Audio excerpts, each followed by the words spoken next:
जय श्री राधाकृष्ण. संगीतास किचनमध्ये आपले सगळ्यांचे पुन्हा एकदा स्वागत आहे. तर मी आज पिठलं बनवणार आहे. तांदळाच्या भाकरीसोबत पिठलं खूप छान लागतो. तर त्यासाठी आपल्याला लागणार आहे चणापीठ लागणार आहे, कांदा चिरून घेतलेला आहे, मिरची चिरून घेतलेली आहे, टोमॅटोही चिरून घेतलेला आहे, कोथिंबीरही चिरून घेतलेलं आहे, हिरवी मिरची आणि लसूण हेही बारीक चिरून मी घेतलेलं आहे.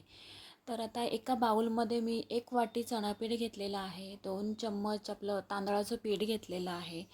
आता त्याच्यामध्ये बारीक चिरून घेतलेला जो टोमॅटो आहे तोही मी टाकून घेतलेला आहे, कांदाही टाकून घेतलेला आहे, बारीक चिरून घेतलेली कोथिंबीर टाकून घेतलेली आहे, लसूणही टाकून घेतलेला आहे आणि हिरवी मिरचीही आता मी टाकून घेतलेली आहे. आता आपण चवीपुरता 1 चम्मच मीठ टाकून घेतलेला आहे आणि थोडं जिरंही टाकून घेतलेलं आहे.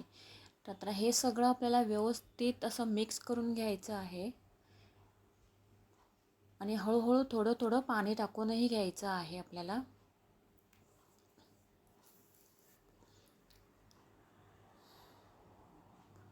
पहा, पिठल्यासाठी मी अशा प्रकारचं बॅटर करून घेतलेलं आहे, पाहू शकता तुम्ही. पॅनमध्ये तेलही टाकून घेते मी आता. पिठल्यासाठी तेलाचं प्रमाण थोडं जास्तच लागतो. आता त्याच्यामध्ये आपण जे बॅटर केलेलं आहे पिठल्यासाठी तेही टाकून घेऊया आपण. सगळं मिक्स करायचं आहे व्यवस्थित.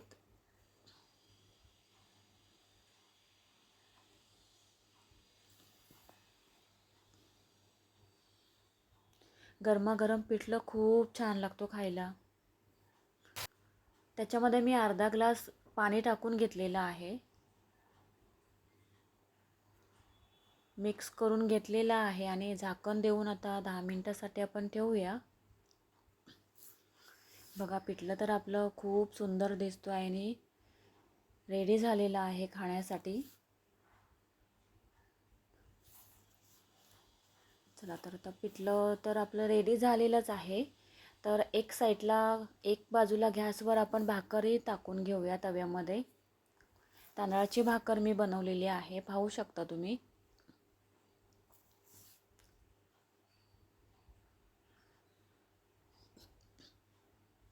पहा किती छान अशी टम्म फुगलेली आहे तांदळाची भाकर आपली.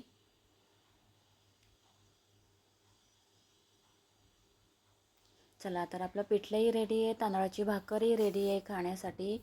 माझी रेसिपी जर तुम्हाला आवडली असेल तर लाईक करा, शेअर करा आणि सबस्क्राईब करा. Bye bye.